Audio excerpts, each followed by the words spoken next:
All right, so you ready for this? We're diving into Wales today, like really diving in. Castles, coastlines, a whole culture that's like fiercely independent. It's going to be good. You sent over some seriously interesting articles. Can't wait to dig into them. Well, you hit the nail on the head with fiercely independent. That's what's so captivating about Wales.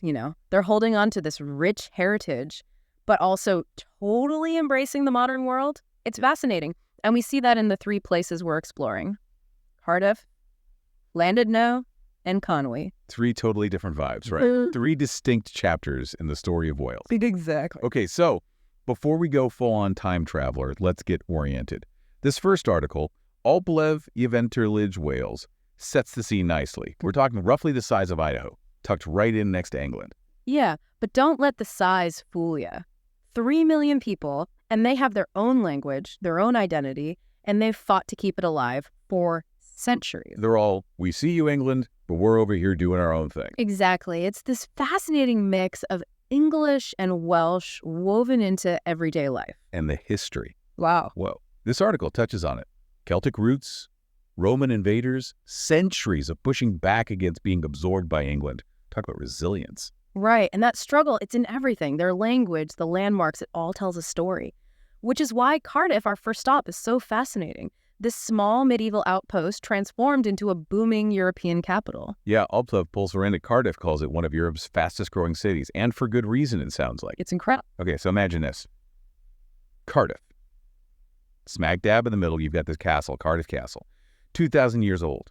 Not just any castle either, but like a history of architecture lesson all in one place. Oh, yeah. Roman, Norman, Victorian, they all left their mark. Imagine walking those grounds. You've got Roman soldiers, medieval knights, Victorian nobles, all right there. It's like stepping back in time. No wonder they say you need at least 2-3 hours just to get a taste. And then just a hop, skip, and a jump from this ancient castle, you've got the National Museum Cardiff. This one threw me dinosaurs and impressionist paintings in the same place. Only in Wales, right? Seriously. That's what I love. It's a world-class collection, honestly. You could spend 3-4 hours easy getting lost in there. Fossils, Monet, you name it. And speaking of getting lost, yeah, let's talk Cardiff Bay.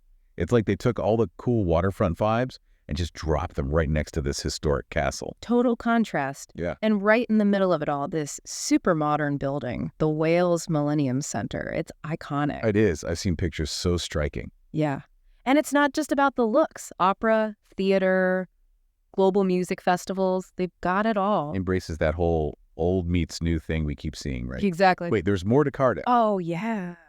This article, Oplev Pulsarend at Cardiff, mentions the St. Figgins National Museum of History, too. Now, that place is something else. We're talking reconstructed buildings from different periods of Welsh history. Like, you're walking through time.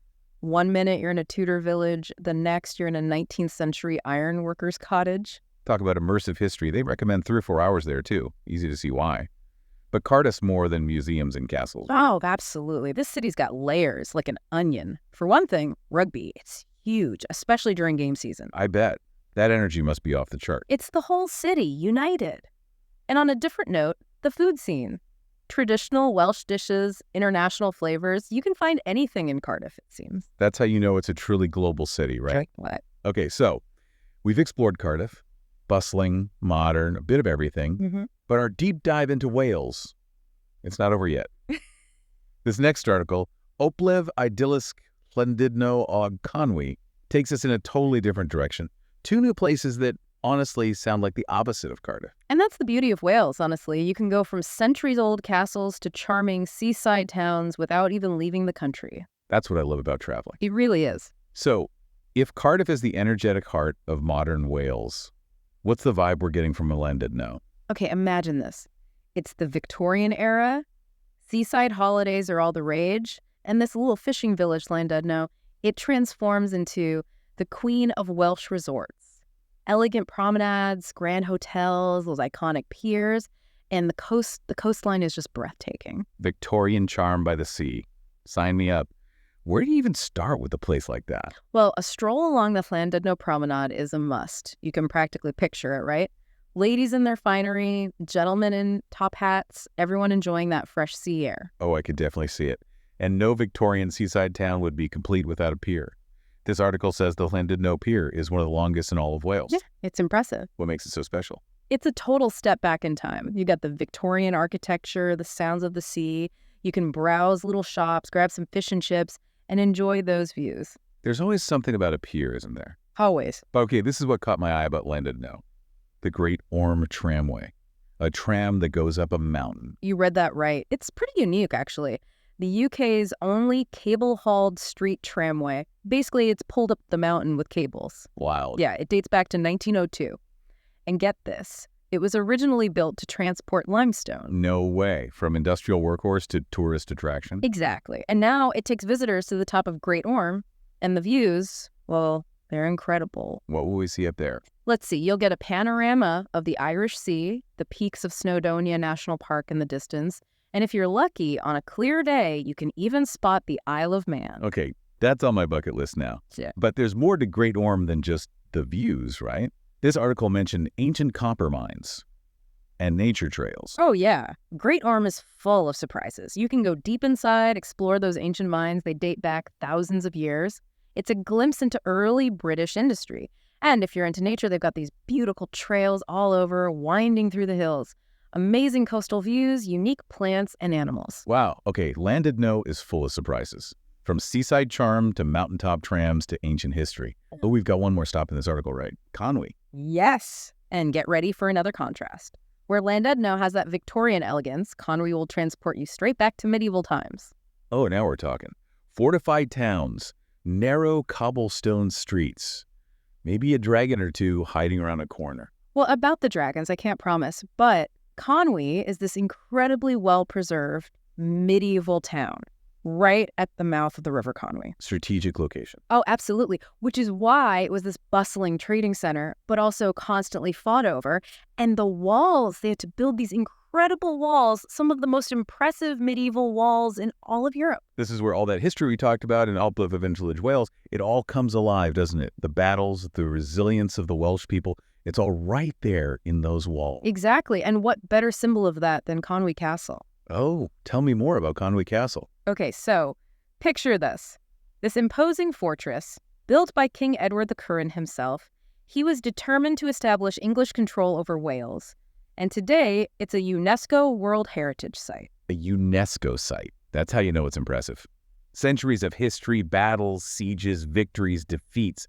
I feel like you could just feel the echoes of the past there. Definitely. And it's remarkably well preserved, too. You walk through those huge gateways, explore the towers. It's like stepping back in time. From a mighty fortress like Conwy Castle to, well, something a bit smaller. This article mentions something else about Conwy, the smallest house in Great Britain. Oh, yeah, that's Conwy for you. It's this quirky little attraction tucked away in the shadow of the castle. Like, seriously, the smallest house. Yeah. In the same town as this massive fortress. You've got to see it to believe it.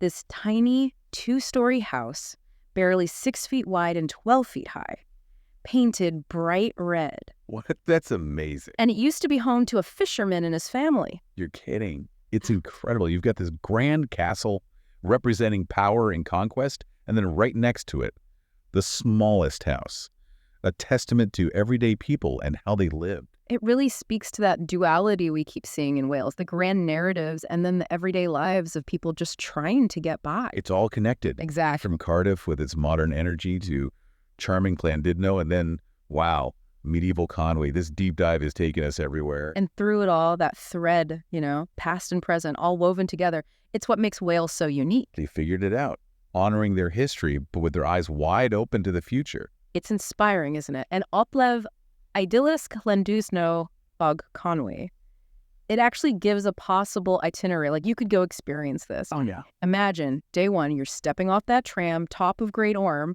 those views, and then bam, you're going underground, exploring those ancient mines. And by evening, you've traded your miner's helmet for like a warm coat, maybe some fish and chips, strolling that promenade as the sun sets over the water. Then day two, you're walking right into a history book in Conwy. Those walls, Conwy Castle, it's all real. And trying not to bump your head in the smallest house in Great Britain.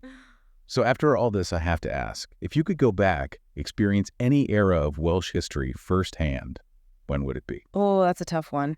So many pivotal moments to choose from. I mean, could you imagine witnessing the Romans marching in, building their forts? Yeah, oh, yeah. Or even further back, the Druids, the ancient Celtic traditions, before it was all written down, To see the landscape before all the castles, hear those stories passed down through generations. That's powerful stuff. It is. But then there's something about Cardiff, too. That rise to becoming this modern European hub, that energy, it's contagious. Shows how each generation leaves its mark, right? Yeah. And it's our choice how we connect with it. Exactly. And that brings us back to you listening. We've just scratched the surface of Wales. What speaks to you the most? What questions do you have now? Such a good question. Because this is a country that begs to be explored, not just visited, but really understood. So keep diving. Read more, listen to Welsh music, plan that trip. There's a whole world waiting to be discovered. I love that. And on that note, we'll leave you with one last thought. If you could have a conversation with someone from Wales past, who would it be? And what would you ask them? Until next time, keep exploring.